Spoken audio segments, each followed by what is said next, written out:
Viewers, welcome to Matters That Matter in Life. And today we are discussing divine factors of life. Jesus said in the book of John, chapter 8, and verse 32, he was talking to his disciples, and he said, "You shall know the truth, and the truth shall make you free, or shall set you free." And when you are talking about truth, you are talking about essentials of life, essentials of effective living. So he was saying, if you know the truth, this truth will set you free.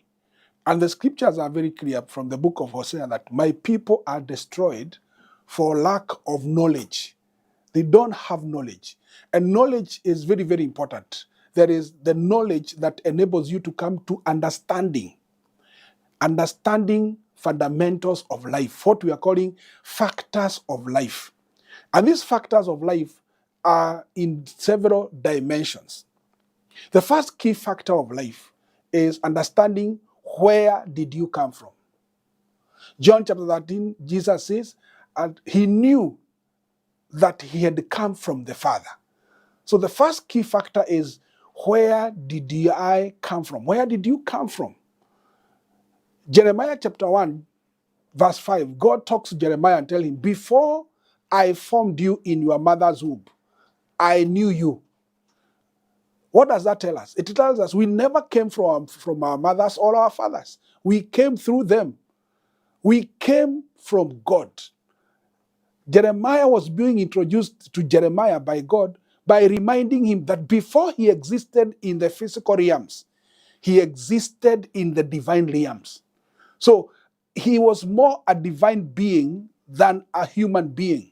So it's very important for you to understand you never came from nowhere. You came from someone. You came from God. That is our source. God is our starting point. God is our source. God is our Father. And that's why the scripture tells us when we pray, we say, God, our Father who is in heaven. So we didn't come even from the earth. We came from heaven, from where our Father is. So we are not just earthly citizens. We are not just natural citizens. We are heavenly citizens. And that's why Paul will remind the Philippians that our citizenship is of heaven. We are heaven's citizens. And in the book of Philippians says, we are a heavenly people, a heaven's colony on earth. So we didn't come from our geographical locations. We didn't come from our natural locations. We didn't come from our tribal locations. We came from the tribeless one. We came from the colorless one. We came from the genderless one. We came from the sinless one. We came from the limitless one. We came from the one who is abundant and abundant of all. So our source is abundance. Our source is not lack. Our source is not limitation. So it's very important to know a fundamental factor of life. Where did I come from? So where is your source? And your source is the one that gives you your identity. So number one factor, where did I come from? And I want to submit to you, my viewer, that you came from God. God is your source. God is your Father. Because the word Father, in its true interpretation, it means your source. So God is your source of your peace. God is your source of your purpose. God is the source of your direction. God is the source of your strength. God is the source of your ideas. Because everything good and perfect comes from God. So you came from God. You are a good thing. And that's why the scripture says, David said in Psalms 139, I am fearfully and wonderfully made. Because that which is made of God is wonderful. So as you look at yourself, you are a wonderful person. You are a wonderful thing. You are a wonderful creation. You are sourced by God. And that which is created by God is attractive, is wonderful, is powerful. And as he is, the scripture tells us in the book of 1 John chapter 4 and verse 17, as he is, so are we in this world. As your source is, so are you who have been sourced there. God is holy, so you are holy. God is mighty, so you are mighty. God is sinless, so you are sinless. And this is not in your natural being, it is in your divine being. God is a divine being. So you are a spiritual being that is housed in a human vessel. You are a spirit being that is housed in a human vessel. So you need to understand who you are. First, where did you come from? Number two, who are you? You are not a human being. You are a spiritual being that is having a human experience so that you can carry forth your divine purpose. Because everything that God created, He created with a purpose. So God never created you. God never created me. God never deposited you in your body without a purpose. And that's why he tells Jeremiah in Jeremiah 1, chapter 5, that before I formed you in your mother's womb, I knew you, I chose you, I ordained you, I set you apart that you may be a prophet to the nations. I want to submit to you this hour, wherever you are, it's good to know that God set you apart for a purpose. God set you a purpose for a mission. You have been sent from God. I have been sent from God. I have been downloaded from heaven through my parents that I may carry forth a divine purpose. And that's why he says in Genesis chapter 1, let us create man in our own image and in our own likeness, and let them have dominion. So God created me and you and deposited us in these human vessels. That's why Paul says we have this treasure in the human vessel. You are a treasure. You are a divine treasure that is contained in a human vessel. And this treasure is supposed to carry a divine purpose. So it's good to know, who are you? Where did you come from? Who are you? And why are you? Divine factors of life. Number one, who are you? Now, number one, where did you come from? Number two, who are you? Number three, why are you? Because there must be a reason. So Jeremiah is told, I created you, I formed you, I chose you, I appointed you, I ordained you, I empowered you, and I made you a prophet. When Joseph was in Egypt, the scripture tells us in the book of Genesis chapter 45 and verse 8 that he told his brothers, it is not you who sent me to Egypt. It is God who sent me to Egypt. And it's good to read that verse. He tells them, and God sent me before you to preserve you a posterity in the earth and to save your lives by great deliverance. So now it was not you that sent me here, but God. And he has made me a father to Pharaoh and the Lord of his household and a ruler throughout all the land. So Joseph knew what God has made him.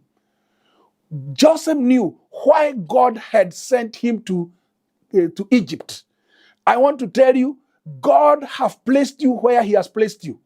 God has made you who has made you for a divine purpose. Because it's God who sent. It is not the brothers that sent him. So he connected himself with God. So it's very important, me and you, to connect ourselves with our source. And when we connect ourselves with our source will also define us. So Joseph says, God made me father to Pharaoh. It is what God has made you. God has already made you, me, and you, his sons. Because he says in John chapter 1, verse 12, to those who believed in him, to those who received him, he gave them the right and the power to become sons of God. God has made us sons. And as Jesus is a son, so are we. And sons are supposed to carry out the Father's business. That's why when Jesus was presented in the temple and the mother and the father came looking for him, he asked them, don't you know I must be in my Father's business? So there is a business that the Father has placed you to carry forth. You are actually a father's representative to carry out his business.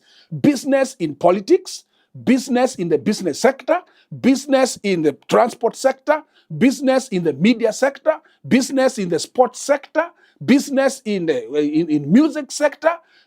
We are actually carrying out the Father's business. And what is the Father's business? The Father's business is to represent him and to take charge of every sphere that he has put you there. So Jeremiah was told, I have made you a prophet to the nations. Joseph knew that God had made him father to Pharaoh. He had made him a savior. He had made him the one who is to provide solutions. And Joseph was able to understand his identity. Who am I? What has God made me to become? Where has God placed me? Because another key divine factor, after knowing where you come from, after knowing who you are, after knowing what you have, you need to understand where has God placed you. God is a God of divine placement. He has physical placement. He has spiritual placement. He has professional placement. God places people in positions because he sets up kings and disowns them. So God is a God of divine placing. So he placed Joseph in Egypt that he might become a savior to his people. He had placed him in Pharaoh's house that he may become a consultant, a solution provider. He was able to interpret the dream that Pharaoh had. And as he was interpreting the dream that Pharaoh had, even his dream that he had received was interpreted. So he was supposed to be a catalyst. God has placed you specifically into a place that you may become a solution. And that's why Jesus said that I have come that you may have life and have it in abundance. He said, I have come as the light. And as long as the light, there is no darkness.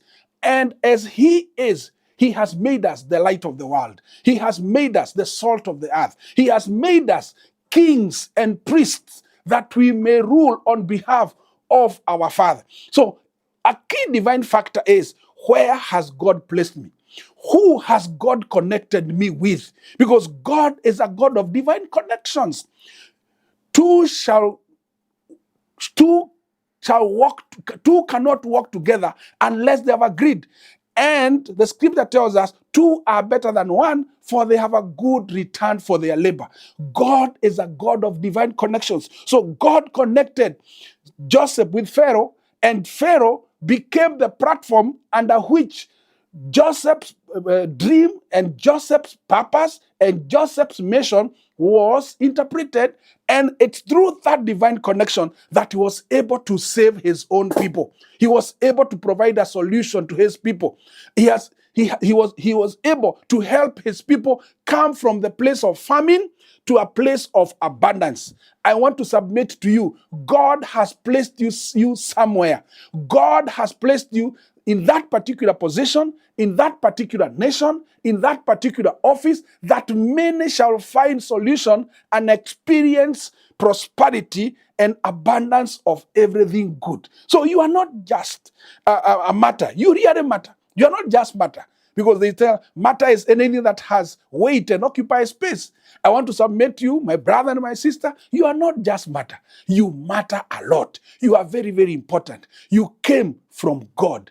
You are here for God. And God has empowered you with wisdom. God has empowered you with understanding. God has empowered you with skills.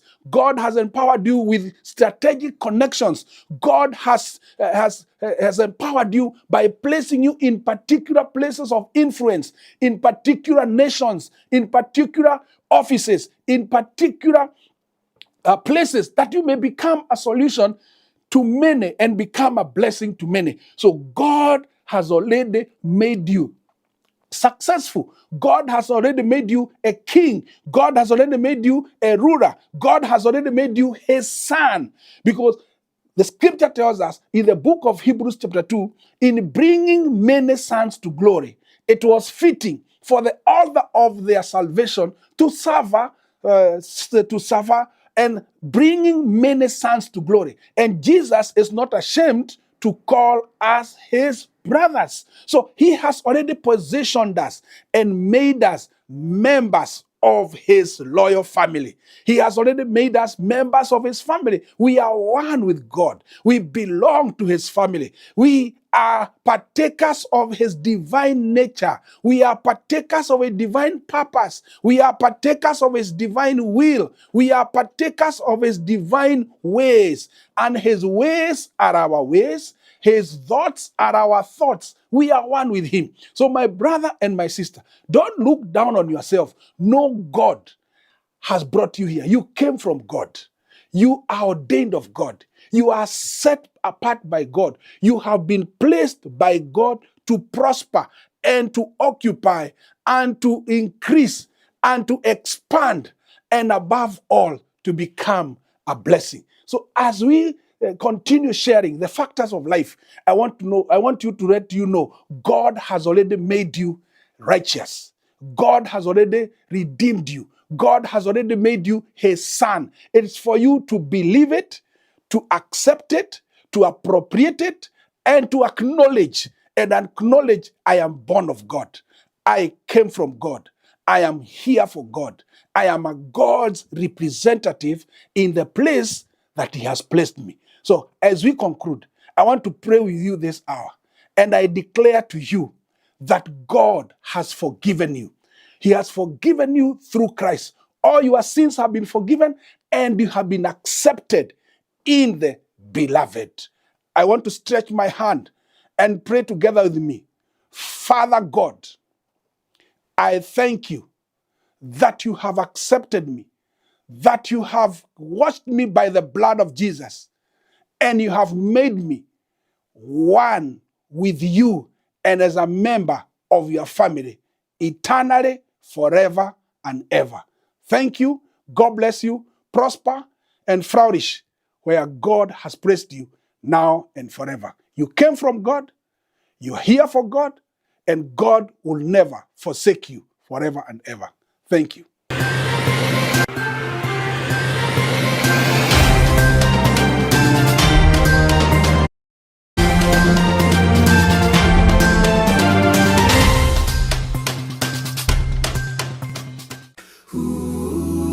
Pacific waves, the voice of the people, strong like the wind, firm like a steeple, inspiration, entertainment every way. Pacific Waves TV and Radio USA, feel the wave, feel the sound. Pacific Waves.